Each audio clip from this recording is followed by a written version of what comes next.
नमस्कार दोस्तों, आज फिर मैं एक बार आपके लिए गौतम बुद्ध की कहानी लाया हूं। दोस्तों, आज हम आपको बताएंगे कि अच्छा समय आने पर ऐसे कौन से संकेत हैं जिससे हमें पता चलता है कि हमारा अच्छा समय आ गया है। तो दोस्तों, आप इस कहानी को अंत तक सुनिएगा, इससे आपको पता चलेगा कि अच्छा समय का आता है। तो चलिए दोस्तों, कहानी को शुरू करते हैं। बहुत समय पहले की बात है। गौतम बुद्ध अपने शिष्यों के साथ एक गांव में ठहरे थे। यह गांव संघर्षों, दुखों और समस्याओं से घिरा हुआ था। गांव के लोग अभावों से घबराए हुए थे और हर रोज कठिनाइयों का सामना करते हुए जीवन जी रहे थे। उनकी जिंदगी में सुख शांति नाम की कोई चीज नहीं थी। लोग निरंतर किसी न किसी मुसीबत में उलझे रहते थे। गांव के बुजुर्गों ने बुद्ध से विनती की, हे महात्मा, कृपया हमारे गांव की हालत सुधारने में हमारी सहायता करें। हम बहुत कठिनाई में हैं और आपकी ज्ञान की बातें हमारे लिए मार्गदर्शन बन सकती हैं। बुद्ध ने लोगों की पीड़ा को समझा और उन्हें ध्यान से सुना। अगले दिन सुबह बुद्ध ने गांव के लोगों को एक वृक्ष के नीचे इकट्ठा किया। उन्होंने सभी से कहा, मैं तुम सबको एक छोटी सी कहानी सुनाना चाहता हूं जो तुम्हारे जीवन को बदल सकती है। सभी लोग ध्यानपूर्वक बुद्ध की ओर देखने लगे। बुद्ध ने कहना शुरू किया, बहुत समय पहले एक व्यक्ति था जो बहुत दुखी और असंतुष्ट था। वह हमेशा सोचता था कि उसकी किस्मत में कुछ भी अच्छा नहीं है। उसने कभी सुख और शांति का अनुभव नहीं किया। लोगों के बीच हलचल होने लगी। सबको लगा कि बुद्ध उसी गांव के हालात को बयान कर रहे हैं। बुद्ध ने आगे कहा, एक दिन उस व्यक्ति ने एक संत से मिलने का निश्चय किया।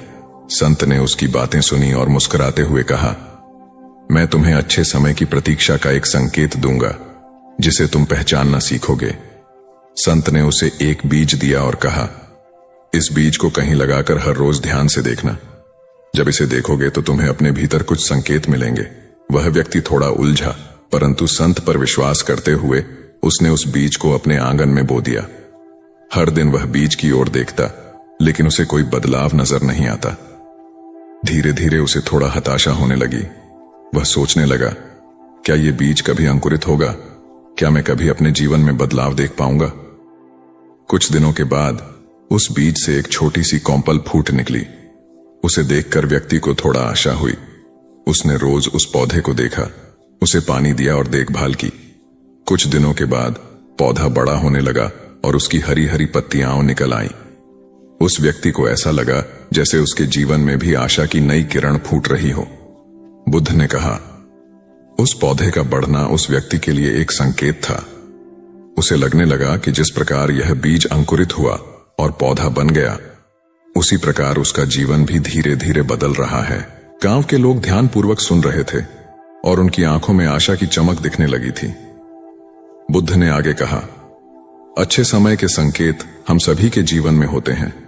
जब हमें विश्वास होता है, धैर्य रखते हैं और अपने कर्म में लगे रहते हैं, तब समय हमें अपने संकेत देना शुरू कर देता है। गांव के एक युवक ने पूछा, हे भगवान, लेकिन हम कैसे जान सकते हैं कि हमारे जीवन में अच्छे समय के संकेत कब आएंगे? बुद्ध मुस्कुराए और बोले, जैसे उस बीज से पौधा उगा, वैसे ही जीवन में भी अच्छे समय के संकेत छोटे छोटे बदलावों से आते हैं। जब तुम किसी कठिन परिस्थिति का सामना करते हो और धीरे धीरे समाधान मिलना शुरू होता है, तब समझो कि अच्छे समय के संकेत आ रहे हैं। जब तुम्हारे मन में शांति और संतोष की भावना आने लगे, तब जानो कि अच्छे समय का आगमन हो रहा है। और सबसे बड़ा संकेत यह होता है कि तुम स्वयं को और दूसरों को खुश और शांत महसूस कराने लगते हो।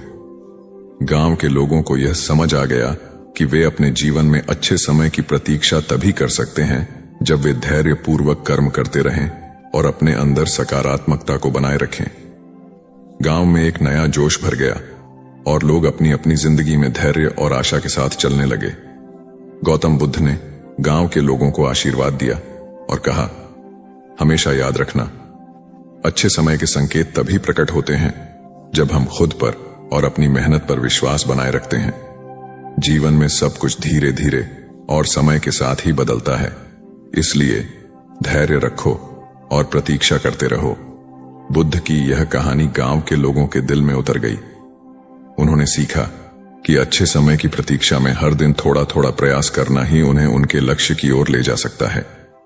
यही एक व्यक्ति की यात्रा है, धैर्य, कर्म और विश्वास से अच्छे समय की प्रतीक्षा करना और संकेतों को पहचानना। चलिए दोस्तों, अब हम आपको एक और कहानी बताते हैं जिसमें गौतम बुद्ध ने बताया है कि कैसे आप अपना अच्छा समय ला सकते हैं और अपने बुरे समय को खत्म कर सकते हैं। गौतम बुद्ध ने बताया, बहुत से लोग समस्याओं के सामने खड़े होकर बस इंतजार करते रहते हैं, आशा करते हैं कि समस्याएं अपने आप हल हो जाएंगी। ये एक सामान्य सोच है कि समस्या से बचने का सबसे अच्छा तरीका है कि हम इंतजार करें और उम्मीद करें कि समस्या खुद ही ठीक हो जाएगी। लेकिन क्या यह सच है? क्या वाकई मुश्किलों का सामना करना और उनसे निपटना इतना आसान है? इस वीडियो में हम बात करेंगे कि समस्याओं के सामने खड़े होकर इंतजार करना सबसे अच्छा विकल्प नहीं है। हम आपको सिखाएंगे कि समस्याओं का सामना करना उन्हें हल करने का सही और प्रभावी तरीका है। इस वीडियो के माध्यम से हम सीखेंगे कि हमारी मेहनत, समर्पण और सही दिशा में कदम बढ़ाने से ही समस्याएं हल हो सकती हैं। पहले की बात है, एक राज्य का राजा बहुत चिंतित था क्योंकि उसकी पत्नी का जन्मदिन नजदीक आ रहा था। यूं तो कहने को वह राजा था, लेकिन फिर भी उनके वैवाहिक जीवन में हजारों प्रकार की समस्याएं थी। परंतु राजा जन्मदिन पर अपनी पत्नी को एक ऐसा उपहार देना चाहता था कि जिससे उनके जीवन में जो दुख है वह कम से कम उस दिन के लिए दूर चला जाए। वह अपनी पत्नी को खुश करना चाहता था, किंतु आपने देखा होगा कि यह कार्य बहुत ही मुश्किल है, क्योंकि हम आज तक किसी को खुश नहीं कर पाए। हम चाहे लाख कोशिशें ही क्यों न कर लें, लेकिन हम कभी किसी को खुश नहीं कर पाते, क्योंकि यह खुशी हमारे पास नहीं है और न ही सामने वाले के पास है जो हमारे पास है ही नहीं। वो हम किसी और को कैसे दे सकते हैं? अर्थात अगर आपको किसी दूसरे को खुशी देनी है तो सबसे पहले आपको खुश होना होगा, आपको खुश महसूस करना होगा, अर्थात वह खुशी आपके पास होनी चाहिए, तभी तो आप किसी और को खुश रख सकते हैं।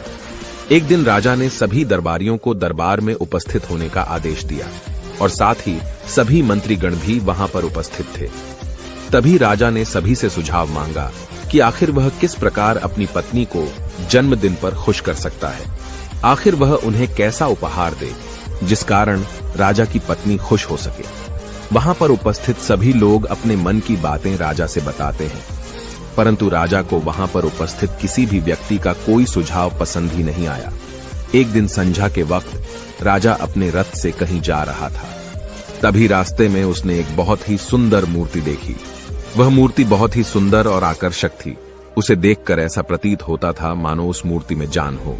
उस मूर्ति को देखकर राजा बहुत प्रसन्न हुआ और वह तुरंत ही मूर्तिकार के पास पहुंचा और राजा उस मूर्तिकार से कहता है, तुम तो बहुत बड़े कलाकार हो, तुम्हारी मूर्तियों में चांद नजर आती है, ऐसा प्रतीत होता है कि तुम्हारी मूर्तियां जीवित हैं।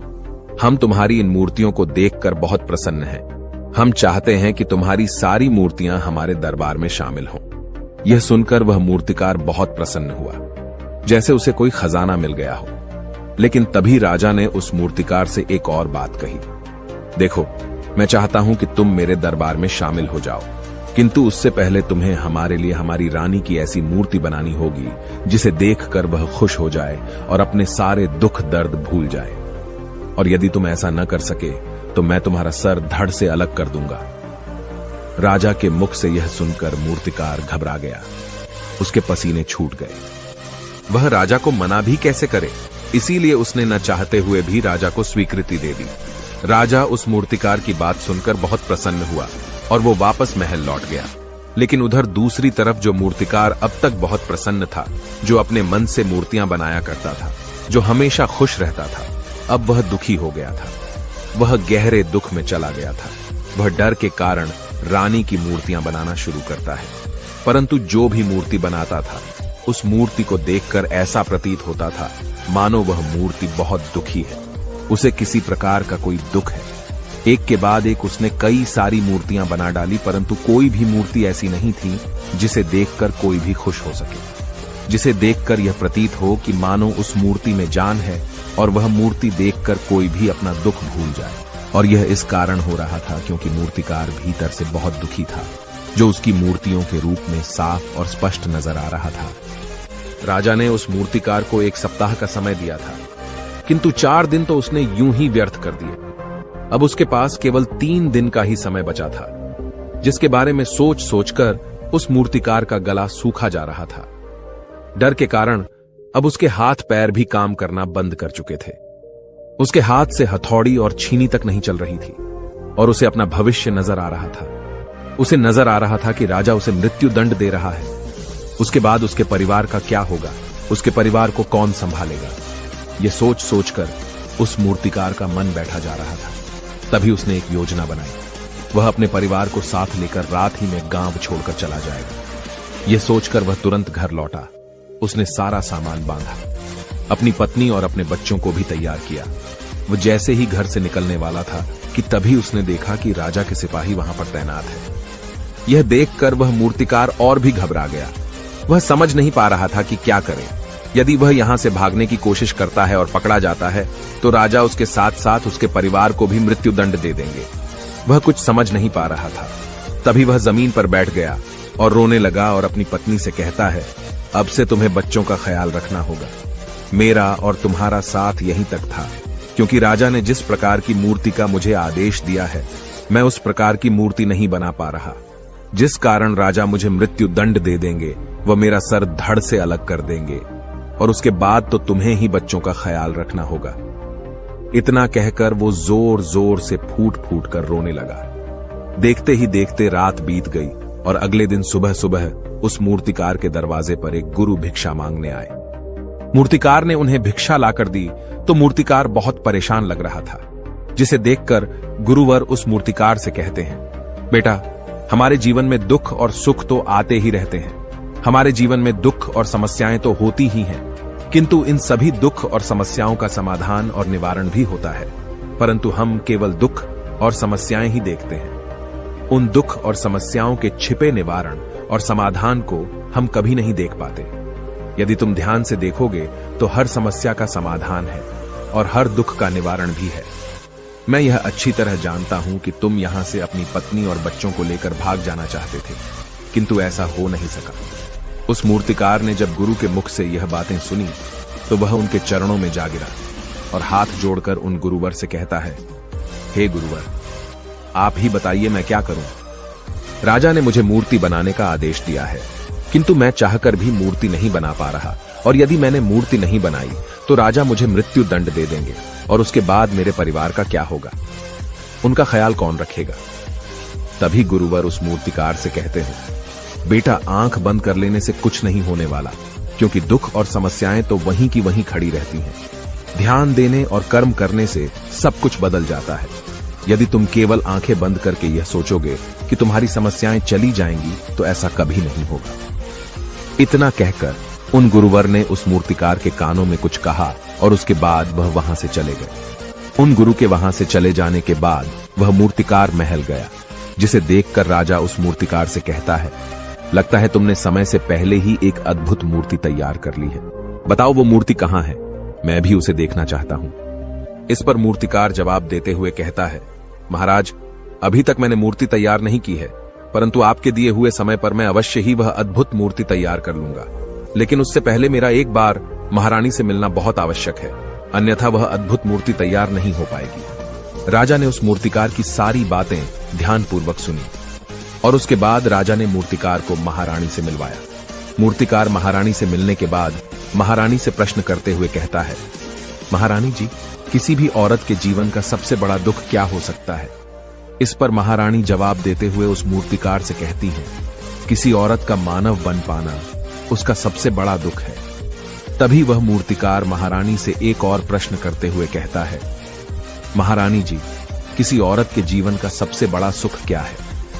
महारानी उस मूर्तिकार के इस प्रश्न का जवाब देते हुए कहती है, किसी भी औरत के जीवन का सबसे बड़ा सुख उसके पति और उसके बच्चों का उसके पास होना है। महारानी के मुख से अपने प्रश्नों का जवाब जानकर मूर्तिकार बहुत प्रसन्न हुआ और उनसे आज्ञा लेकर वह वापस अपने घर लौट आया और अब से वह दिन रात उस मूर्ति पर काम करने लगा। देखते ही देखते पूरे 3 दिन पूरे हो गए। आखिरकार रानी के जन्मदिवस वाले दिन वह मूर्तिकार उस मूर्ति को लेकर राजमहल पहुंचता है। लेकिन अब राजा के मन में यह बेचैनी थी कि पता नहीं उस मूर्तिकार ने आखिर कैसी मूर्ति बनाई होगी, पता नहीं वह मूर्ति महारानी को पसंद आएगी भी या नहीं। इस प्रकार के कई प्रश्न राजा के मन में चल रहे थे। राजा के मन की बेचैनी लगातार बढ़ती ही जा रही थी, लेकिन उधर दूसरी तरफ राजा को उस मूर्तिकार पर पूर्ण विश्वास भी था, क्योंकि राजा ने पहले ही उस मूर्तिकार के हाथों की कला देखी हुई थी। इसलिए एक तरफ उनके मन में यह भी विचार चल रहे थे कि उस मूर्तिकार ने जरूर ही अद्भुत मूर्ति बनाई होगी। वह मूर्ति सफेद कपड़ों से ढकी हुई थी। तभी राजा ने उस मूर्ति की ओर इशारा करते हुए रानी से कहा, यह आपका जन्म दिवस का तोहफा है, इसे कबूल करें। उसके बाद रानी ने अपने हाथों से उस मूर्ति से वह कपड़ा हटाया और उस मूर्ति को देखते ही रानी की आंखों से आंसू बहने लगे। और यह देखकर राजा को ऐसा प्रतीत हुआ कि मानो महारानी को यह मूर्ति पसंद नहीं है। इसलिए राजा ने तुरंत ही क्रोधित होकर अपने सिपाहियों को आदेश दिया और उस मूर्तिकार को बंदी बनवा लिया। लेकिन तभी महारानी राजा से कहती है, रुकिए, इस मूर्तिकार ने तो मेरा दुख और सुख एक ही मूर्ति में निकाल दिया है। इस मूर्ति में मेरे पति मेरे साथ है और मेरे हाथ में मेरा बच्चा है। इससे सुंदर मूर्ति मैंने आज तक नहीं देखी। ये बहुत ही लाजवाब है, अद्भुत है। इससे सुंदर तोहफा मेरे लिए और कोई नहीं हो सकता। काश ऐसा मेरे जीवन में वास्तव में हो जाए, मेरे पति भी मेरे साथ हों और मेरे हाथों में मेरा बच्चा हो। महारानी की ये सारी बातें सुनकर और मूर्ति को देखकर राजा को अपनी गलती का एहसास हुआ। राजा अपनी प्रजा और अपने साम्राज्य की देख रेख में इतना व्यस्त रहता था कि वह कभी अपनी पत्नी को समय नहीं दे पाता था, जिस कारण राजा की आंखों से आंसू बहने लगे और दरबार में उपस्थित सभी लोग वह मूर्ति देखकर हैरान। आज तक किसी ने भी ऐसी सुंदर और जीवित मूर्ति नहीं देखी थी, जिसमें सुख और दुख एक साथ नजर आ रहे हों। उसके बाद उस राजा ने उस मूर्तिकार को रिहा करवाया और उसे ढेरों इनाम दिए और अपने राज्य दरबार में जगह भी दी। किंतु उस मूर्तिकार ने इनाम तो स्वीकार कर लिया, परंतु राज दरबार में उसे जगह नहीं ली और हाथ जोड़कर राजा से कहता है, हे महाराज, मेरी आपसे विनती है, आपने मुझे चेतावनी दी थी, यदि मैं ये मूर्ति नहीं बना सका तो आप मुझे मृत्यु दंड दे देंगे। किंतु मैं आपसे बस इतना ही कहना चाहता हूं, हम में से चाहे कोई भी प्राणी क्यों न हो, सभी के प्राण उतने ही कीमती है जितना कि आपका या महारानी के हैं। इसीलिए किसी को भी बिना दोष के दंड नहीं देना चाहिए। मेरी पत्नी ने मुझसे कहा था कि राजा की दोस्ती और दुश्मनी दोनों ही अच्छी नहीं है, इसीलिए मुझे आपके राज दरबार में कोई स्थान नहीं चाहिए। मैं अपनी छोटी सी दुनिया में बहुत खुश हूँ। मैं अपने छोटे से परिवार के साथ बहुत खुश हूँ। मैं आज तक जो करता आया हूँ मुझे वह पसंद है और मैं अपने पूरे जीवन काल वही करना चाहता हूँ। मैं जैसा हूँ, जिस हाल में हूँ, मुझे बहुत प्रसन्नता है कि मैं आज इतना खुशहाल इंसान हूँ। अब मुझे आज्ञा दीजिए। इतना कहकर वह मूर्तिकार वहां से चला गया। दोस्तों, इसी प्रकार हमारे जीवन में भी बहुत बड़े बड़े संकट और दुख आते जाते हैं, किंतु वास्तव में तो यह दुख और संकट हमें कुछ सिखाने के लिए आते हैं, किंतु हम तो केवल उन दुख और समस्याओं को ही देखते रह जाते हैं। हम उनका निवारण खोजने का तनिक भी प्रयास नहीं करते, और जब हम दुख के समय क्रोध करते हैं तो हम वास्तविकता में अपना ही नुकसान कर लेते हैं। जो व्यक्ति समझदार होते हैं वह अपने दुख और परेशानियों से यह सबक सीख ही लेते हैं कि उन्हें विषम परिस्थितियों में शांत रहकर उन दुखों का निवारण करना चाहिए, उन समस्याओं का समाधान करना चाहिए। किंतु हम में से अधिकांश लोग यह नहीं सीख पाते और वे लोग दुख और परेशानियों के समय पर क्रोधित हो ही जाते हैं। वह इस बात को अच्छी तरह जानते हैं कि हमें दुख और समस्या के समय पर शांत रहना चाहिए और उसका समाधान खोजने का प्रयास करना चाहिए, किंतु हम बार बार वही गलती दोहराते रहते हैं। जब भी हमारे सामने कोई विषम परिस्थिति उत्पन्न होती है तो हम बार बार क्रोधित हो जाते हैं और क्रोध में आकर हम अपना ही नुकसान कर लेते हैं, क्योंकि क्रोध में हम कभी भी कोई चीज सीख नहीं सकते। क्रोध में हमारा मस्तिष्क काम करना बंद कर देता है और उसे केवल वह परिस्थिति नजर आती है, वह समय नजर आता है जो उसके खिलाफ है और जो जीवन के दुखों से, इन समस्याओं से कुछ सीख नहीं पाता। ऐसा व्यक्ति पूर्ण रूप से एक दलदल में फंसे हुए इंसान की तरह है, जो परिस्थितियों के दलदल में कुछ इस प्रकार फंस चुका है कि वह वहां से निकल नहीं सकता। फिर वह चाहे कितना भी हाथ पैर क्यों न मार ले, और जितना हाथ पैर मारेगा वह उतना ही उस दलदल में फंसता चला जाएगा। जबकि आपको हाथ पैर न मारकर बल्कि शांत रहकर अपने मस्तिष्क का प्रयोग करना चाहिए और यह सोचना चाहिए कि इस दुख, इस समस्या और इस विषम परिस्थिति का समाधान क्या हो सकता है। किंतु आप तो अपने आप को पहले से ही दलदल में डाल चुके हैं और ऐसी स्थिति में आप बाहर निकलने के बारे में न सोचकर लगातार और हाथ पैर मारकर आप अपने आप को उस दलदल में और भी नीचे डुबाते जा रहे, तो ऐसी परिस्थिति में आप भला उस समस्या, उस परिस्थिति का सामना कैसे करेंगे, वहां से बाहर कैसे निकलेंगे। और वहीं पर जो व्यक्ति थोड़े भी जागृत है, जो दुख और समस्याओं का निवारण और समाधान खोजने में वास्तव में अपना समय लगाते हैं, वह यह जानते हैं कि निवारण और समाधान एक हीरे की तरह है, वह हीरे की खान की तरह है। जिस प्रकार एक हीरे को ढूंढा जाता है, फिर उसे तराशा जाता है, जिसके बाद उस हीरे की कीमत बहुमूल्य हो जाती है, ठीक वैसे ही दुख और समस्या में समाधान और निवारण खोजने की आवश्यकता होती है, और वह हमें खोजने भी चाहिए। और जब आपको मिल जाते हैं, तब आपको एक ऐसी संपदा मिलती है, एक ऐसी समझ, एक ऐसा विश्वास, एक ऐसी शक्ति मिलती है कि उसके बाद आपके सामने जब भी कोई समस्या या कोई परेशानी आती है, तो आप अकेले नहीं होते, बल्कि आप यह समझ जाते हैं कि वह विषम परिस्थिति आपको कुछ सिखाने आई है और आप उसका डट कर सामना करते हैं। उससे वह सारी चीजें सीखते हैं जो वह आपको सिखाना चाहती है, और उसके बाद आप और भी मजबूत होते चले जाते हैं। आपका विश्वास और भी बढ़ता चला जाता है, आप और भी शक्तिवान और बलवान होते चले जाते हैं। इसीलिए महात्मा बुद्ध कहते हैं कि यदि दुख है तो उसका निवारण भी है, यदि समस्या है तो उसका समाधान भी है। इसलिए केवल दुख में उलझे मत रहिए, बल्कि उस दुख का निवारण कीजिए, और यही आपको करना चाहिए।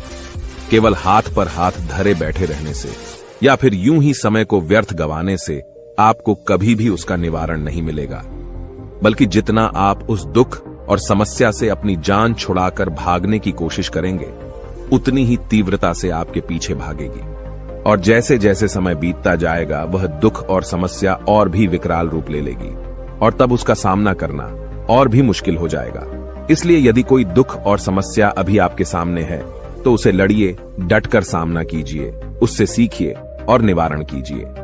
दोस्तों, आपने आज के इस वीडियो से क्या सीखा, वह मुझे आप कमेंट में बता सकते हैं। इसी के साथ में उम्मीद है कि आपको आज की वीडियो पसंद आई होगी, तो इस वीडियो को उस इंसान को शेयर करें। दुनिया में अगर सबको पीछे छोड़कर आगे जाना है, तो अकेले रहकर अपना काम अच्छाई और खुशी से करते रहे। खुद को सुधार ले, अगर तू काम नहीं करेगा तो तेरा साथ कोई नहीं देगा। ऐसा महात्मा गौतम बुद्ध ने कई सालों पहले अपने शिष्यों से क्यों कहा था, इसके पीछे का कारण क्या है, कहानी क्या है, इसी के बारे में हम आज के इस वीडियो में जानेंगे। स्वार्थी यानी कि स्वयं का अर्थ। जो इंसान स्वयं का अर्थ जानना चाहता है, जो खुद को समझना चाहता है, क्या वो इंसान आपकी नजर में गलत है? हम जब भी किसी को स्वार्थी कहते हैं, तो उसका मतलब तो यही होता है कि वो आदमी स्वयं का अर्थ समझना चाहता है। तो फिर वो गलत कैसे हुआ? स्वार्थी शब्द दुनिया की नजर में, समाज की नजर में एक अलग ही नजरिए से समझा जाता है। अक्सर हम अपने आसपास ऐसे बेहद से लोगों को देखते हैं जो स्वभाव से बहुत अच्छे प्रतीत होते हैं, यानी कि सब लोगों की मदद करते हैं, सबसे अच्छा व्यवहार रखते हैं। लेकिन इसके साथ हमने ये भी देखा होगा कि ऐसे लोग जो स्वभाव के अच्छे होते हैं, दूसरों की मदद करते हैं, वो दुखी भी ज्यादा रहते हैं। और जो लोग स्वार्थी होते हैं, वो फलते फूलते चले जाते हैं। तो ऐसे में परमात्मा की सत्ता पर उंगली उठाना निश्चित है। लेकिन अगर ये सत्य है, तो हमें कौन सा मार्ग अपनाना चाहिए? क्या हम भी दूसरों के जैसे बन जाएं? पता नहीं आप में से कितने लोग ये मानते हैं कि अच्छे लोग जीवन में बहुत दुखी रहते हैं, लेकिन इसके पीछे का सत्य क्या है? अगर हम इसके पीछे का सत्य नहीं जानेंगे, नहीं पहचानेंगे, तो कहीं ना कहीं हमारा अवचेतन मन भी बुराई की तरफ झुक जाएगा। इसीलिए अपने मन में ऐसे विचार पनपने से पहले इस बात की पूरी सच्चाई, पूरा निष्कर्ष निकाल लें, ताकि भविष्य में आपको अपने अच्छे होने पे पश्चाताप ना हो, दुख ना हो। आज की जो बौद्ध कहानी मैं आपको सुनाने वाला हूं, उसमें आपको 5 ऐसे तरीके पता चलेंगे जिसके माध्यम से अगर आप कर्म करते हैं तो आप अच्छे कर्म भी कर पाएंगे और दुखी भी नहीं होंगे। एक गांव में आनंद नाम का एक युवक रहता था। उसका भरा पूरा परिवार था। उसके 2 बच्चे थे, उसकी पत्नी थी, लेकिन उसके माता पिता इस दुनिया से चल बसे थे। इसीलिए पूरे परिवार की जिम्मेदारी उसी के कंधों पर थी। बच्चे अपनी पढ़ाई करते थे और उसकी पत्नी अपने घर गृहस्थी के कामों के साथ गाय, भैंस, बकरी इत्यादि का दूध बेचकर अपना घर चलाती थी। और आनंद पहाड़ में पत्थर तोड़ने का काम करता था। बहुत ही मेहनत भरा काम था। पूरे दिन काम करता तो रात को थक कर घर पर वापस लौटता।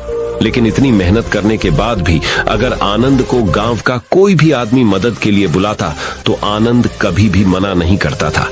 उसके जीवन का एक ही सिद्धांत था, अगर मैं दूसरों की मदद करूंगा तो परमात्मा मेरा साथ देंगे, परमात्मा मेरे साथ कुछ बुरा नहीं होने देंगे। आनंद अपने इस सिद्धांत का पालन बहुत ही कड़ाई के साथ करता था। वह इस सिद्धांत पर इतना विश्वास करता था कि अगर कोई बाहर का आदमी उससे मदद मांग ले तो वो अपने घर का काम भी अधूरा छोड़कर उस आदमी की मदद करने के लिए पहुंच जाता था, जिसकी वजह से उसकी पत्नी बहुत परेशान रहती थी। वो अक्सर आनंद को समझाने की कोशिश करती थी कि सबसे पहले अपना काम, अपने परिवार को देखो।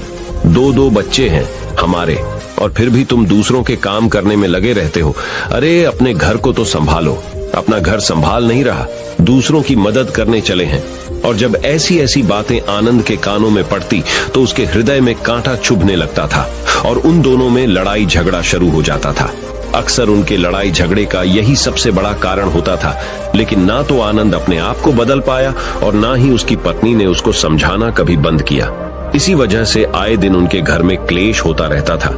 जहां तक उस गांव वालों की बात थी तो वो आनंद के स्वभाव को जानते थे और वो जानबूझकर जो काम आसान भी होता था, जो उनके सामर्थ्य में भी होता था, उस काम के लिए भी वो आनंद को बुलाते थे ताकि उन्हें कम मेहनत करनी पड़े। कहने का अर्थ ये है कि गांव वाले आनंद की इस शिष्टाचार का फायदा उठाते थे, लाभ उठाते थे और सब पीछे से उसका मजाक उड़ाते थे, उसे बेवकूफ कहते थे। ऐसे ही समय भी तरह और एक दिन आनंद की पत्नी बहुत ज्यादा बीमार पड़ गई। आनंद से जो कुछ भी सेवा हो सकती थी उसने वो सब अपनी पत्नी के लिए किया। उसने गांव के वैद्य को बुलाकर अपनी पत्नी की जांच करवाई, लेकिन ये रोग उस वैद्य की पकड़ के बाहर था। इसीलिए उस वैद्य ने कहा कि तुम अपनी पत्नी को नगर में जाकर किसी बड़े वैद्य को दिखाओ तो तुम्हारी पत्नी की जान बच सकती है। जल्द से जल्द नगर पहुंचने की व्यवस्था करो, नहीं तो तुम्हारी पत्नी के प्राण संकट में हो जाएंगे। ये सुनकर आनंद के पैरों तले जमीन फिसल गई। उसने ये नहीं सोचा था कि उसकी पत्नी के प्राण संकट में है। वो सोच रहा था कि कोई साधारण सा रोग होगा जिसका इलाज हो जाएगा। लेकिन जब उसने वैद्य की यही बात सुनी तो वो घबरा गया। अब पत्नी को नगर तक कैसे लेकर जाए, क्योंकि उसके पास इतना धन नहीं था कि वो अपनी पत्नी के लिए एक घोड़ा गाड़ी करके उसमें अपनी पत्नी को लिटाकर नगर में ले जा सके। उसकी पत्नी की हालत बिल्कुल चलने की भी नहीं थी, इसलिए उसे नगर पहुंचाने के लिए किसी घोड़ा गाड़ी की जरूरत थी। संयोग से उसके पड़ोसी धन्मू के पास एक घोड़ा गाड़ी थी। वो अक्सर व्यापार के लिए अपनी घोड़ा गाड़ी नगर में लेकर जाया करता था। इसीलिए आनंद के मन में विचार आया कि मैं धन्मू की घोड़ा गाड़ी ले सकता हूँ। मैं धन्मू की इतनी मदद करता हूँ, कभी उसके काम को नहीं टालता, तो वो तो मेरे काम को कभी मना ही नहीं कर सकता। और यही सोचकर वो घोड़ा गाड़ी लेने के लिए धन्मू के पास पहुंच जाता है। लेकिन धन्मू बहुत ही चालाक इंसान था। वो बिना किराए के अपनी घोड़ा गाड़ी अपने सगे संबंधियों के लिए भी नहीं ले जाता था, तो आनंद की तो दूर की बात रही। जब आनंद ने उससे घोड़ा गाड़ी के बारे में पूछा तो उसने ये कहकर उसका ये काम टाल दिया कि मेरे घोड़े बहुत ज्यादा बीमार हैं, वो शायद बच भी मुश्किल से पाएंगे। 5 दिनों से वो कुछ नहीं खा रहे, तो ऐसे में बेचारा घोड़ा गाड़ी लेकर कहा, नगर तक पहुंच पाएगा। हाँ, अगर तुम कुछ धन की व्यवस्था कर सकते हो तो मैं अपने एक मित्र की घोड़ा गाड़ी तुम्हारे लिए मंगवा सकता हूँ। ये सुनकर आनंद परेशान और चिंतित हो गया, क्योंकि उसके पास धन तो था ही नहीं। इसका मतलब उसकी पत्नी बड़े नगर में वैद्य के पास इलाज के लिए पहुंच ही नहीं पाएगी। उलझन भरे हुए विचार लिए हुए जब आनंद वापस आ रहा तो उसने एक दिल दहलाने देने वाला दृश्य देखा। उसने देखा कि धन्मू के घोड़े, जो धन्मू के अनुसार बीमार थे और कुछ खा भी नहीं रहे थे, वहीं घोड़े गांव का ही एक युवक उसकी बाड़ से खोलकर बाहर ला रहा था और गाड़ी में उसको जोत रहा था। ये देखकर पहले तो आनंद को कुछ समझ में नहीं आया। उसके बाद जब आनंद ने उस युवक से पूछा तो उसने बताया कि धन्मू ने ये घोड़ा गाड़ी उसे किराए पर दी है। ये सुनकर आनंद का दिल टूट गया। उसने कभी सपने में भी नहीं सोचा था कि उसका सबसे अच्छा मित्र धन्मू उसके साथ ऐसा कर सकता है। हालांकि ये इस बात पर दुखी होने का वक्त नहीं था, इसीलिए आनंद वहां से जल्दी से लौट जाता है और गांव के ही एक सेठ के पास जाकर कुछ धन उधार लेकर धन्मू को दे देता है। धनु अपने मित्र की घोड़ा गाड़ी मंगवा देता है, जिसके बाद वो अपनी पत्नी को वैद्य के पास नगर में ले जाता है। जब उसकी पत्नी का इलाज चल रहा था तो आनंद यही सोच रहा था कि एक वो दिन था जब धन्मू की बेटी बीमार हो गई थी और धन्मू यहाँ पर नहीं था, तो मैं पूरी रात वैद्य जी के पास उसके लिए बैठा रहा था, उसकी देख रेख की थी, उसकी सेवा की थी। इतने दिनों तक धन्मू नहीं आया था, तब मैं ही उसके परिवार की देख रेख किया करता था। हाय कैसा दुर्भाग्य है ये, जिसके लिए मैंने इतना कुछ किया। उसने एक घोड़ा गाड़ी देने से मुझे मना कर दिया, और वो भी तब जब मेरी पत्नी जिंदगी और मौत के साथ खेल रही थी। कुछ देर बाद वैद्य बाहर आकर आनंद को एक बहुत बुरी खबर देता है। वो आनंद को बताता है कि उसकी पत्नी को कर्क रोग हो चुका है और इसका कोई भी इलाज नहीं है।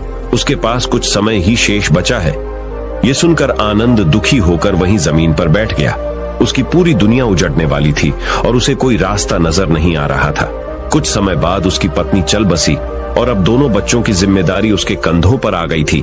लेकिन यहाँ पर आनंद के सारे सिद्धांत टूट चुके थे, उसके सारे भरम खत्म हो चुके थे। अब उसके दिमाग में एक ही बात थी कि अच्छा, कर्म करने से परमात्मा साथ नहीं देता, बल्कि जो बुरे लोग हैं वो लोग फलते फूलते हैं, और इस बात का मैं सबसे बड़ा गवाह हूं। ये विचार अक्सर उसके दिमाग में चलते रहते थे और इसी वजह से उसका मन धीरे धीरे संन्यस्त हो गया, देश दुनिया से दूर हट गया।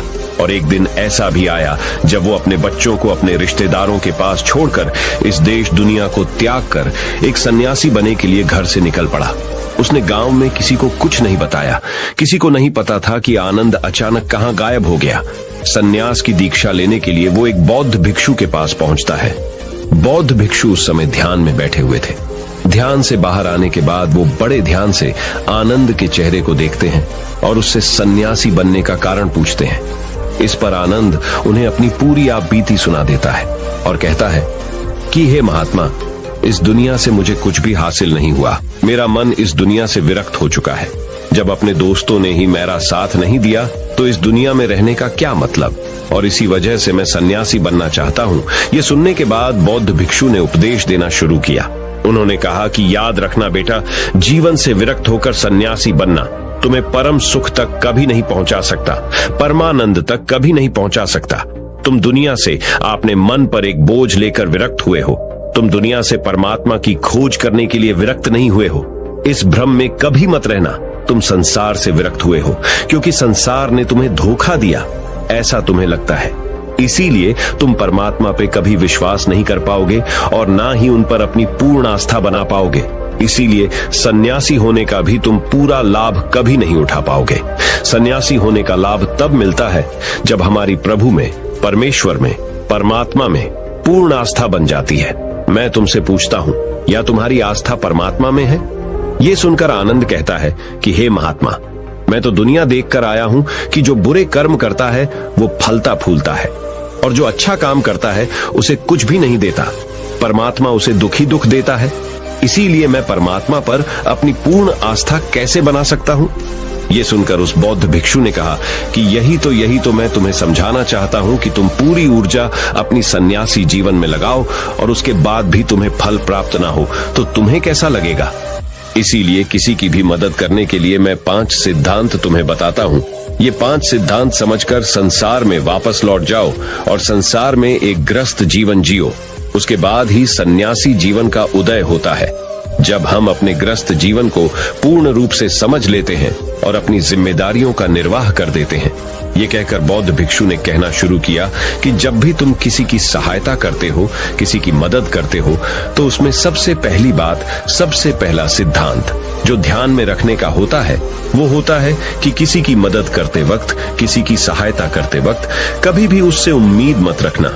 ये मत सोचना कि आज मैंने इसकी सहायता कर दी, मदद कर दी, तो कल बदले में ये भी मेरी सहायता करेगा, मेरी मदद करेगा।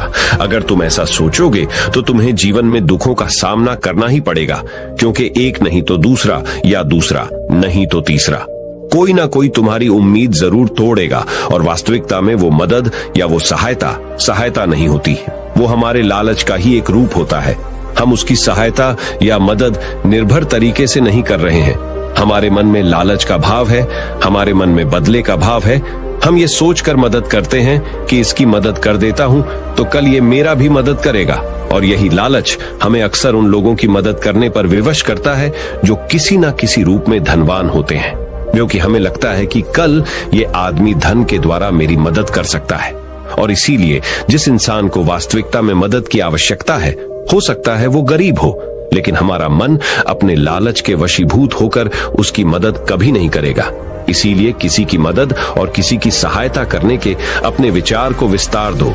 केवल एक प्रकार के वर्ग के लिए अपनी सहायता या अपनी मदद पेश मत करना, उन सब के लिए समान होनी चाहिए। जरा सोचो, एक तरफ तुम्हारा मित्र हो जिसके पास धन है, संपदा है, और दूसरी तरफ कोई गरीब औरत हो जो भूखी बैठी हुई है।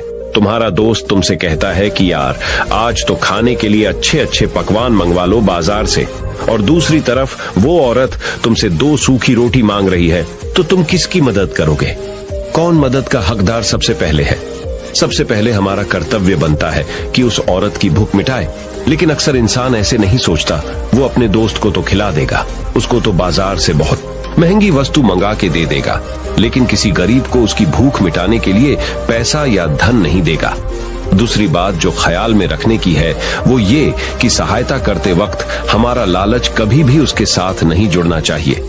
अक्सर हम जब किसी की मदद करते हैं तो हमारा लालच और हमारा स्वार्थ उसके साथ जुड़ा होता है, और हम अपनी भविष्य की योजना तैयार करके उस आदमी की मदद करते हैं।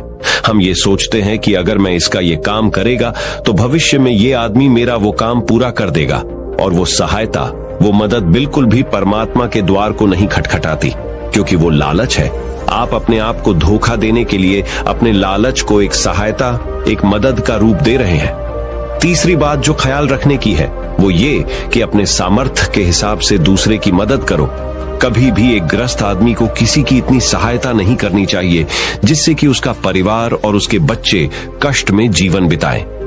सबसे पहला फर्ज हमारा होता है अपने परिवार को सुखी रखना, उनकी जरूरतें पूरी करना, और उसके बाद दूसरों की मदद करना आता है। लेकिन कुछ लोग दूसरों की मदद पहले करते हैं और अपने परिवार को मदद कम देते हैं, जिससे कि परिवार में लड़ाई झगड़े आए दिन पनपते रहते हैं, और ये सब हम समाज में देखते रहते हैं अपने आसपास। अगली बात जो ख्याल में रखने की होती है वो ये कि अपना कर्म, अपनी जिम्मेदारियां पहले निभानी होती है। हम अपना कर्म, अपना काम छोड़कर पहले दूसरों की मदद करने के लिए चले जाते हैं, और जब दूसरा बदले में हमारी मदद नहीं करता तो हमारा दिल दुखी हो जाता है। हम सोचते हैं कि मैंने तो अपना काम छोड़कर उस आदमी की मदद की थी और वो आदमी मेरी मदद ही नहीं कर रहा है। इसीलिए अपना कर्म सर्वोपरि, अपना कर्म सबसे ऊपर, क्योंकि वही काम करने के लिए इस दुनिया में हमारा जन्म हुआ है। और सबसे आखिर में जो बात समझने की है वो ये कि परमात्मा की मर्जी से ही सब कुछ होता है। हमारा कर्तव्य है अपने कर्म को करते जाना। करनी धरनी तो ऊपर वाले के हाथ में है, इसीलिए जो कुछ भी होता है सब ऊपर वाले पे छोड़ दो। अगर तुम्हें कोई धोखा भी देता है तो ये समझ के चलो कि वो सब ऊपर वाले की करनी होती है।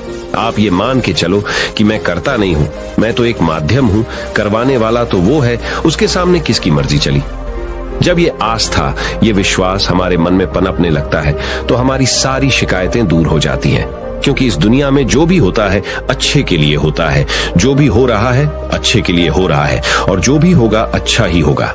चाहे हमारी बुद्धि आज वर्तमान में इस सिद्धांत को ना समझ पाए, लेकिन जीवन में कभी ना कभी किसी ना किसी मोड़ पर आपको जरूर ये एहसास होगा कि जो हुआ था वो अच्छे के लिए ही हुआ था। इसीलिए सारी शिकायतें दूर कर दो और बस अपना कर्म करते जाओ। अपने ग्रस्त जीवन को पूर्ण रूप से जिलो, और उसके बाद ही सन्यासी जीवन की नींव होती है। इसके बाद बौद्ध भिक्षु ने आनंद को कहा कि वापस अपने गांव लौट जाओ, अपनी बेटियों को वापस लेकर आओ, उन्हें पालो पोसो, अपने बच्चों को वापस लेकर आओ, दूसरी शादी कर लो, लेकिन बच्चों का पालन पोषण अच्छे तरीके से करो। ये सुनकर आनंद अपने बच्चों के साथ अपने गांव में वापस लौट आता है।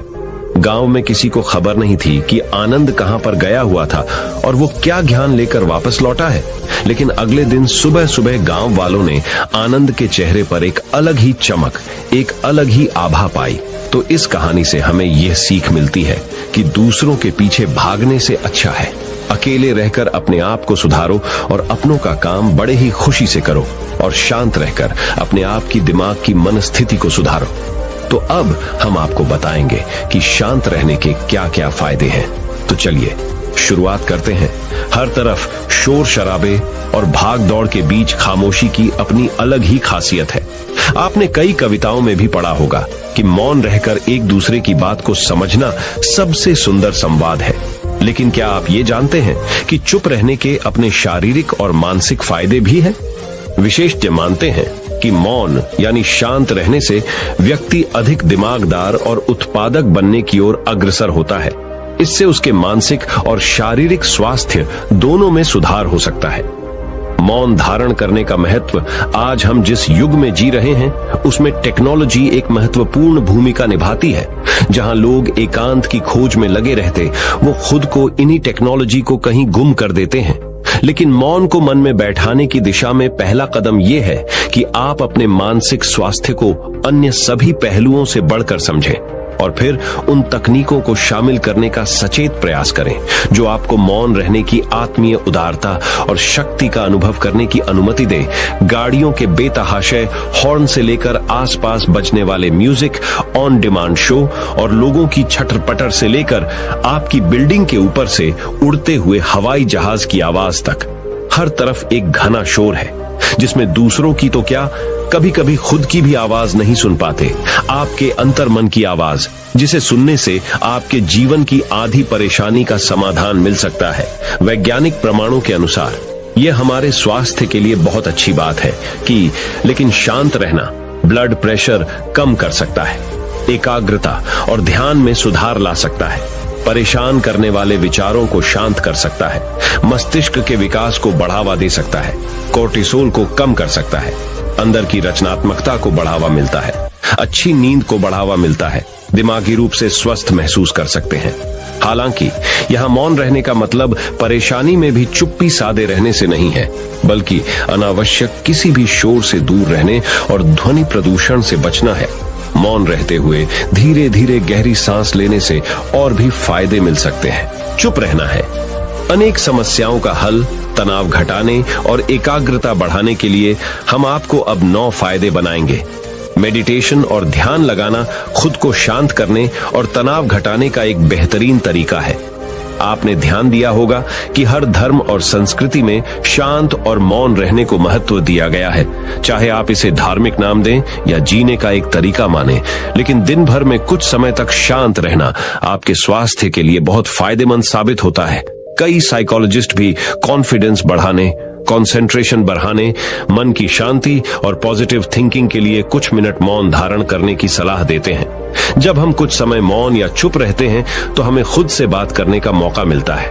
हम चिंतन मनन करते हैं जिससे हमारा मन शांत होता है, दिमाग रिलैक्स रहता है और हमारा दिमाग नई ऊर्जा और विचारों से भरता है। चलिए आपको बताते हैं चुप या मौन रहने के 9 फायदे। पहला फायदा, दिमाग बेहतर काम करता है। एक रिसर्च के मुताबिक अगर हम दिन भर में कुछ मिनट शांत रहते हैं तो हमारा दिमाग रिचार्ज होता है और बेहतर काम करता है। इसके लिए दिन भर में सिर्फ 3 मिनट चुप रहने से शुरुआत करें। ऐसा करने से आप देखेंगे कि आपका दिमाग ठंडा तो रहता ही है, आपके व्यक्तिगत रिश्तों में भी सुधार होता है। दूसरा फायदा, तनाव वाले हार्मोन नियंत्रित होते हैं। आज के दौर में हर तरफ शोर ही शोर है। इसकी वजह से दिमाग में तनाव पैदा होना लाजमी है। ऐसे में अगर आप हर रोज कुछ देर मौन रहने की प्रैक्टिस करते हैं तो इससे आपके तनाव पैदा करने वाले हार्मोन के लेवल में कमी आती है। इससे आपका दिमाग शांत होता है, गुस्सा नियंत्रित रहता है और तनाव बढ़ाने वाले हार्मोन्स का लेवल घटता है। तीसरा फायदा, ब्रेन सेल्स बनती है। अक्सर तनाव, स्ट्रेस, एंजाइटी और लगातार बोलते रहने और शोर शराबे के चलते हमारे दिमाग की कोशिकाएं मरने लगती हैं। ऐसे में कुछ देर मौन रहने से हमारे दिमाग की सेल्स दोबारा बनती है और उनका पुनः निर्माण हमारे दिमाग की शक्ति बढ़ाता है। इससे हमारी एकाग्रता बढ़ती है और दिमाग तेज होता है। चौथा फायदा, क्रिएटिविटी बढ़ती है। जब हम दिन भर की उलझनों में उलझे रहते हैं, इस वजह से हम शांत होकर सोचने समझने की क्षमता खोने लगते हैं। इस वजह से हमारी क्रिएटिविटी खत्म होने लगती है। जब हम कुछ देर मौन रहते हैं तो हमारे दिमाग की नई नई क्रिएटिविटी उभर कर सामने आती है। हम में सोचने समझने और सुनने की क्षमता बढ़ती है और हम कुछ नया कर पाते हैं। पांचवा फायदा, परिस्थितियों का सामना बेहतर ढंग से करते हैं।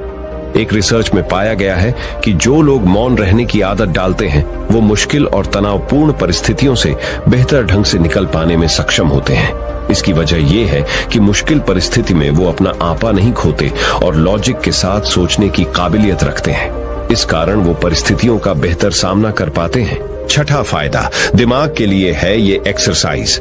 हमारे शरीर का सबसे जटिल हिस्सा दिमाग होता है। ये पूरे शरीर को चलाता है। और ये हमारे सभी इमोशंस को कंट्रोल करता है। ऐसे में जरूरी है कि हम अपने दिमाग को भी व्यायाम करवाएं। जिस तरह शरीर को मजबूत बनाने के लिए शारीरिक व्यायाम जरूरी है, उसी तरह दिमाग को मजबूत बनाने के लिए उनकी ताकत बढ़ाना जरूरी है। मौन रहना दिमाग के लिए एक व्यायाम जैसा ही है और इससे दिमाग की मांसपेशियां तंदुरुस्त रहती हैं। 7वां फायदा पॉजिटिव विचारों का संचार। मौन रहना हमारे दिमाग को पॉजिटिव विचारों से भरता है। जब हम दिमाग को बाहरी शोर शराबे से दूर करते हुए कुछ समय खुद पर केंद्रित करते हैं तो हम अपने आसपास की अच्छाइयों को बेहतर ढंग से देख और समझ पाते हैं। इसके साथ ही हम अपने आसपास और खुद के भीतर की अच्छाइयों को अप्रिशिएट कर पाते हैं। इसीलिए कुछ समय मौन रहते हुए खुद को समझना, अपने भीतर झांकना और अपने बारे में समझना एक बेहतरीन प्रैक्टिस है। 8वां फायदा एक अच्छे श्रोता और समीक्षक। चुप रहना और कुछ समय तक खुद को स्थिर रखना आपको एक अच्छा श्रोता और समीक्षक बनाता है। ऐसा इसलिए क्योंकि जब आप चुप रहते हैं तो आप बोलने की बजाय अधिक से अधिक सुनते हैं और उसका विश्लेषण कर पाते हैं। इससे आप पूरे तर्क और वितर्कों को जानने के बाद सही फैसला ले पाते हैं। आप सभी पक्षों को सुनते, समझते और डिसीजन ले पाते हैं। चुप रहना आपके दिमाग को शांत करता है और आपको लॉजिकल समीक्षक बनाता है। 9वां फायदा कैसे रखें खुद को। कुछ मिनटों के लिए मौन रहने के लिए लोग बहुत तरीकों का सहारा लेते हैं। कुछ भगवान के नाम का जाप करते हैं, कुछ आपके कृत्यों का विश्लेषण करते, वहीं कुछ लोग माइंडफुलनेस प्रैक्टिस अपनाते हैं। चलिए आपको बताते हैं खुद से जोड़ते हुए मौन धारण करने के कुछ आसान तरीके। माइंडफुलनेस एक बेहतरीन मेडिटेशन प्रैक्टिस है जो आपको शांत रखने के साथ ही एंजाइटी और दिमाग को कंट्रोल करने का काम करती है। इसके लिए आप ये स्टेप्स अपना सकते हैं। पहला स्टेप, सबसे पहले आराम की अवस्था में बैठ जाएं और अपनी आंखों को रिलैक्स करते हुए मूंद लें।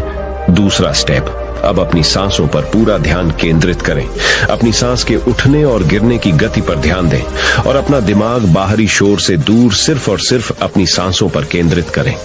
तीसरा स्टेप, अपनी सांसों पर ध्यान देना आपके पूरे शरीर को शांत करता है, दिमाग में रक्त संचार बढ़ाता है और तनाव दूर करने में मददगार होता है।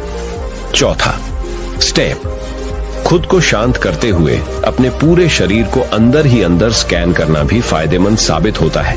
इससे आपको अपने शरीर के बारे में बेहतर समझ में आता है। इससे आपके दिमाग और शरीर के बीच में बेहतर संबंध स्थापित होता है। हम उम्मीद करते हैं कि ये जानकारी आपके काम आएगी। तो चलिए जानते हैं हमारे शब्दों में कितनी ताकत होती है एक कहानी के माध्यम से। तो चलिए उस कहानी की शुरुआत करते हैं। जो लोग बुद्धिमान हैं वह ये जानते हैं कि शब्द हथियार की तरह होते हैं जिनसे किसी को भी बचाया जा सकता है या किसी को भी मारा जा सकता है। अब आप सोच रहे होंगे कि शब्दों से किसी को मारा कैसे जा सकता है। तो जरा सोचिए, ज्यादातर आत्महत्याओं के पीछे किसका कारण होता है? किसी के पति ने कुछ कहा, किसी के पिता ने कुछ कहा और उन लोगों ने आत्महत्या कर ली। ये आत्महत्या किसके कारण हुई? वो पीड़ित के मन को इतना दुखी कर गए कि उसके मन से वो दुख सहना और ज्यादा बर्दाश्त करना नामुमकिन हो गया और इसी वजह से उन्होंने आत्महत्या कर ली। ऐसे ही आपके शब्द किसी को नया जीवन प्रदान कर सकते हैं। जब कोई आदमी उदास होता है या दुखी होता है तो आपके शब्द उसमें एक नया जोश, एक नया उत्साह भर सकते हैं और एक हारा हुआ आदमी अपने जीवन में एक नई शुरुआत कर सकता है, सिर्फ शब्दों के माध्यम से, हमारी वाणी के माध्यम से। तो अब तक आप ये तो समझ ही गए होंगे कि हमारे शब्द हमारे जीवन को किस तरह निर्धारित करते हैं। शब्दों में कितनी ताकत होती है और किसी से बात करते वक्त हमें कितनी सावधानी से अपने शब्द सुनने चाहिए। आज की जो बौद्ध कहानी मैं आपको सुनाने वाला हूँ उसमें आपको सीधे सीधे तौर पर कुछ ऐसे तरीके पता चलेंगे, कुछ ऐसी परिस्थितियां पता चलेंगी जहां पे आपको हमेशा चुप रहना चाहिए। कुछ परिस्थितियों में अगर आप कुछ नहीं बोलेंगे तो वही आपके लिए सबसे ज्यादा बेहतर होगा। इससे पहले कि आप इस कहानी में खो जाएं, इस चैनल को सब्सक्राइब जरूर कर लें। तो चलिए कहानी शुरू करते हैं। एक बार की बात है, एक युवा लड़का एक बार एक बौद्ध भिक्षु के पास पहुंचा। वो काफी परेशान लग रहा था और उसने बौद्ध भिक्षु से जाकर पूछा कि हे महात्मा, मैं अपने आप से परेशान हूँ, अपने आप से दुखी हूँ। बाहरी रूप से मुझे कोई दुख नहीं है, मैं धन धान्य संपन्न हूँ, मुझे कोई शारीरिक रोग भी नहीं है, लेकिन मैं खुद से परेशान रहता हूँ, अपने मन से परेशान रहता हूँ। अक्सर मेरी बातों को मेरा कोई भी दोस्त गंभीरता से नहीं लेता है और ना ही मेरे परिवार के लोग मेरी किसी बात को गंभीरता से लेते हैं। मैं जो कुछ भी सलाह देता हूँ या तो वह उसे मजाक में उड़ा देते हैं या फिर उसे गंभीरता से लेते ही नहीं है। मेरी बातों को कोई गंभीरता से क्यों नहीं लेता है? क्यों मेरी बातों पर कोई अमल नहीं करता? क्यों मेरी बातों में कोई रुचि नहीं दिखाता? क्या कारण है? कृपया मुझे बताने का कष्ट करें और मेरे मन के इस दुख को दूर करें। ये सुनकर बौद्ध भिक्षु ने कहा कि आज सुबह मैं चालित ध्यान करके वापस आ रहा था। रास्ते में कुछ कौवे कांव कांव कर रहे थे और वहीं पर जब मैं चलता हुआ कुछ दूर आया तो मुझे एक मोर की मधुर आवाज सुनाई दी। ये सुनकर अचानक मेरे मन में ख्याल आया कि कौवे कितना कांव कांव करते हैं, कितना बोलते रहते हैं, लेकिन कोई भी प्राणी कौवे की आवाज को पसंद नहीं करता। मोर हमेशा सही परिस्थिति के हिसाब से बोलता है। जब भी बारिश होने वाली होती है और बादल गरजते हैं और बारिश होने की आशंका होती है, ऐसे में मोर अपनी मधुर आवाज में गाता है जो सभी को प्रिय होता है, सभी को अच्छा लगता है। ऐसे ही अगर इंसान सही परिस्थिति के हिसाब से सही शब्द बोले, सही वाणी बोले, तो वही वाणी दूसरों के लिए संगीत हो जाती है, संगीत बन जाती है और दूसरे लोग तुमसे सम्मोहित हो जाते हैं और वहीं पर तुम्हें सब लोग गंभीरता से लेने लगते हैं।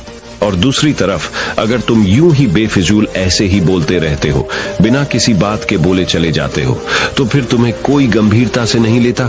तुम उस कौवे की भांति हो जाते हो जिसकी वाणी कोई पसंद नहीं करता और बाद में तुम्हें दुख होता है कि तुम्हें कोई गंभीरता से क्यों नहीं लेता। इसीलिए अपने शब्दों को बेहद बुद्धिमानी के साथ इस्तेमाल करना सीखो। अगर तुम नहीं सीखोगे तो समाज में तुम्हें कोई सम्मान या कोई गंभीरता से नहीं लेगा। ये सुनकर वो युवा लड़का बोला कि हे महात्मा, मैं जानता हूं कि मैं ज्यादा बोलने की बीमारी से ग्रस्त हूं, मुझे इतना नहीं बोलना चाहिए, लेकिन मैं अपने आप पे काबू नहीं रख पाता और ना ही मैं इतना बुद्धिमान हूं कि मैं अपने शब्दों को नाप तोल कर बोल सकूं। मैं तो किसी से बात करते वक्त इतना सोचता भी नहीं कि मुझे अपने शब्द किस तरह इस्तेमाल करने हैं। कृपया करके कुछ ऐसी परिस्थितियां बता दीजिए जहां पर मुझे कम बोलना है या फिर बोलना ही नहीं है, हमेशा चुप रहना है। अगर आप मेरा ऐसे मार्गदर्शन कर सकते हैं तो मेरा जीवन आसान हो जाएगा और मुझे ज्यादा दिमाग या अपनी बुद्धि लगाने की भी जरूरत नहीं पड़ेगी। ये सुनकर बौद्ध भिक्षु ने मुस्कुराते हुए कहा कि बेटा, वैसे तो इंसान को हर परिस्थिति में सोच समझकर ही बोलना चाहिए, लेकिन अगर वो हमेशा होश में नहीं रह पाता है, ध्यान में नहीं रह पाता है, तो मैं तुम्हारे दैनिक जीवन की कुछ ऐसी परिस्थितियां बता रहा हूं जहां पर तुम्हें हमेशा चुप रहना है। अगर तुम ऐसी जगहों पर कुछ बोलोगे तो जहां तुम्हारा अपमान ही होगा या फिर तुम्हें कोई गंभीरता से नहीं लेगा। सबसे पहली जगह है, या यूं कहे ऐसी परिस्थिति जहां पर इंसान को हमेशा चुप रहना चाहिए, वो है जब किसी ऐसे विषय के बारे में बातचीत हो रही हो जिसके बारे में आपको कोई जानकारी ही नहीं है। तो ऐसी परिस्थिति में व्यर्थ में बीच में टांग अड़ाना, अपना ज्ञान देना, व्यर्थ का ज्ञान, आपको कुछ पता नहीं है लेकिन फिर भी आप अपना ज्ञान देने के लिए उत्सुक हैं, तो ऐसी जगह पर आपका अपमान ही होगा। जरा तुम खुद सोचो, जब कोई बीमार आदमी अपनी बीमारी के बारे में चर्चा कर रहा हो और आपको उस बीमारी के बारे में कोई भी ज्ञान नहीं है, लेकिन फिर भी आप व्यर्थ में, बेकार में उसे ऐसी ऐसी औषधियों बता रहे हैं जिनका उसकी बीमारी से कोई तालमेल ही नहीं है, तो ऐसे में आप अपनी प्रतिष्ठा अपने हाथों से खो रहे होते हैं और आपको पता ही नहीं होता। ऐसी परिस्थिति में आदमी को हमेशा सुनना चाहिए। ध्यान से सुनना भी एक कला होती है। अगर आप सुनने का दिखावा करेंगे तो कहीं ना कहीं सामने वाले आदमी को ये एहसास हो जाता है कि ये मेरी बात पूरे ध्यान से नहीं सुन रहा है। इसीलिए जब आपको किसी विषय के बारे में पूरी तरह से जानकारी ना हो तो वहां पर केवल अपने कान लगाना ही ज्यादा महत्वपूर्ण होता है, ज्यादा जरूरी होता है। आप उस इंसान की बातें ध्यान से सुन सकते हैं और इसी बीच आप दोनों के बीच एक संबंध पैदा होगा और उस संबंध सच्चा होगा, क्योंकि आपने उसके बात को बड़े ही ध्यान से सुना है और इस बात का पता सामने वाले को भी होता है। तो हम बिना कुछ बोले, सिर्फ सुनने मात्र से किसी को अपना दोस्त बना लेते, अपना मित्र बना सकते हैं। इस बात को हमेशा ध्यान में रखना। दूसरी जगह जहां इंसान को हमेशा चुप रहना चाहिए वो है खाना खाते वक्त। खाना इंसान को हमेशा चुप रहकर खाना चाहिए, मौन रहकर खाना चाहिए। महात्मा बुद्ध और उनके भिक्षु हमेशा चुप रहकर भोजन करते हैं, शांत भाव से भोजन करते हैं, परिपूर्ण होकर भोजन करते हैं, पूरी तरह से करते हैं, एक एक टुकड़े का स्वाद लेकर भोजन करते हैं। और ऐसा भोजन जब आपके शरीर में पहुंचता है तो वो आपके अंग अंग तक ऊर्जा पहुंचाता है। अक्सर हम भोजन करते वक्त कुछ ना कुछ बोलते रहते हैं, कुछ ना कुछ सुनते रहते हैं, लेकिन मौन रहकर पूरा स्वाद लेकर उस भोजन को कभी नहीं करते। हम उस भोजन को करते वक्त आधे अधूरे ही रहते हैं और इसीलिए हमारा शरीर रोगों से ग्रस्त हो जाता है। जरा तुम खुद सोचो, बौद्ध भिक्षु हमेशा भिक्षा लेकर भोजन करता है और भिक्षा भी कितनी बिल्कुल मामूली सी, और वो भी एक वक्त। तो एक वक्त भोजन करने के बाद भी वो इतने स्वस्थ रहते थे, इतने उत्साह, जोश और आनंद से भरे होते थे। और हम तो इतना खाना खाते हैं, इतने सारे भोजन की सामग्री हमारे लिए उपलब्ध होती है, लेकिन हमारे शरीर में कोई ऊर्जा नहीं होती। इसका सबसे बड़ा कारण होता है कि हम अपना भोजन होश में नहीं करते हैं, परिपूर्ण होकर नहीं करते हैं, मौन रहकर नहीं करते हैं। इसीलिए अपना भोजन हमेशा मौन रहकर ही करो। तीसरी जगह जहां पर अगर आपने चुप रहना सीख लिया तो इसका मतलब ये है कि आपने अपने ऊपर विजय हासिल कर ली। जी हां, गुस्से में शांत रहना या चुप रहना इतना आसान नहीं होता है। अक्सर हम गुस्से से भरकर कुछ ऐसे शब्द या अपशब्द बोल जाते हैं जिसका पछतावा हमें हमेशा बाद में होता रहता है। लेकिन जुबान से निकला हुआ शब्द वापस नहीं हो सकता, उस शब्द को मिटाया भी नहीं जा सकता। अब वो जिंदगी भर हमारे दामन से जुड़ चुका है और वो गुस्से में बोला गया। अब शब्द हमारे मन को समय समय पर बेचैन करता रहता है, दुखी करता रहता है। लेकिन गुस्से के वक्त चुप रहना सीखना भी एक बहुत बड़ी कला होती है। गुस्से में आदमी का अपने ऊपर काबू कहां रहता है, अपनी इंद्रियों को वश में कहां रख पाता है। इसीलिए इस कला को आप तभी सीख सकते हैं जब आप गुस्सा भी होश में रहकर कर पाए। जब भी आपको गुस्सा आए, आपके दिमाग में सिर्फ एक ही बात आए कि मुझे चुप रहना है, मुझे किसी से कुछ गाली गलौच नहीं करना, किसी को कोई अपशब्द नहीं बोलना। और जब ये विचार गुस्से के साथ जुड़ जाता है और धीरे धीरे ये आदत बन जाता है तो आप अपने गुस्से को भी काबू में करना सीख जाते हैं। जब भी कभी गुस्सा आए तो किसी को कुछ बोलने की बजाय कुछ शारीरिक व्यायाम करना शुरू कर, उछलना, भागना, दौड़ना, जिम करना, कुछ भी। आप ऐसा व्यायाम कर सकते हो जिसमें आपका शरीर थक जाए।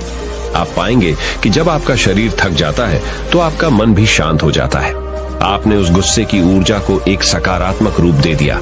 और यही बुद्धिमान व्यक्ति की पहचान होती है, जो दूसरों के तानों से भी अपना घर बना लेता है, अपनी कामयाबी के रास्ते निकाल लेता है। वही सच में बुद्धिमान आदमी है। जो जहर को भी दवा बनाकर इस्तेमाल करना सीख जाए, वही असली बुद्धिमान होता है। चौथी जगह जहां आप चुप रहेंगे तो आपके लिए वही सबसे ज्यादा बेहतर होगा, वही आपको सम्मान दिलाएगा। चौथी जगह है जब चार लोग आपस में बैठकर बातें कर रहे हो, कोई बैठक कर रहे हो, तो वहां पर जब चार लोग बात कर रहे होते हैं तो चारों लोग एक साथ तो बात कर नहीं सकते। एक बार में एक व्यक्ति बोलेगा और तीन सुनेंगे, तभी वो बैठक कामयाब हो पाएगी, तभी वो चर्चा सही रूप में आगे बढ़ पाएगी। लेकिन अगर कोई आदमी ऐसा बैठा हुआ है जो बीच में ही दूसरे की बात काटकर अपनी बात को ऊपर रखना चाहता है, तो ऐसे में वो चर्चा या वो बैठक आपको कहीं नहीं पहुंचाएगी और चारों लोगों के बीच आप सबसे मूर्ख कहलाओगे। अगर आपको अपनी बात कहनी है तो सामने वाले को अपनी बात पूरा करने दो, उसके बाद अपने विचार रखो। यही एक भद्र पुरुष या फिर कहीं अच्छे आदमी की पहचान होती है। और आखिरी जगह, अगर हमारे माता पिता हमें कुछ कह देते हैं, हमारे बड़े बुजुर्ग हमें किसी बात पर डांट देते हैं या हमें थप्पड़ भी मार देते हैं, तो ऐसी जगहों पे आपका चुप रहना ही उनके प्रति सम्मान दिखाएगा, उनके प्रति आदर का भाव व्यक्त होगा।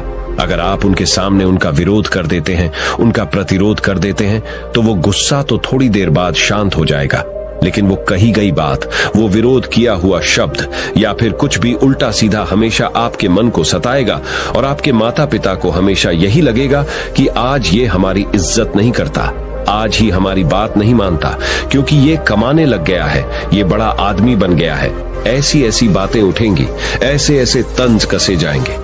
इसीलिए ऐसी जगह पे आप मौन रहिए, चुप रहिए, कुछ मत बोलिए, अपने गुस्से को अपने अंदर ही पी लीजिए, कुछ व्यायाम कर लीजिए, भाग लीजिए, दौड़ लीजिए, आपका मन अपने आप शांत हो जाएगा। आखिर में बौद्ध भिक्षु ने अपनी बात को खत्म करते हुए कहा कि कम शब्दों में अपनी भावनाओं को उतारना सीखो। शब्द हथियार की तरह होते हैं। बोलो तो होश में बोलो, ध्यान में बोलो। जीवन शैली ऐसी बना लो कि आप जब भी बोलो पूरे होश में रहकर बोलो, पूरे आनंद के साथ बोलो, पूरे प्रेम के साथ बोलो।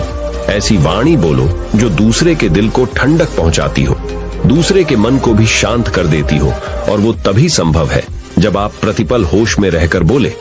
इसके बाद वो युवा लड़का बौद्ध भिक्षु के सामने नतमस्तक हो गया और उनको प्रणाम करते हुए अपने घर वापस लौट गया।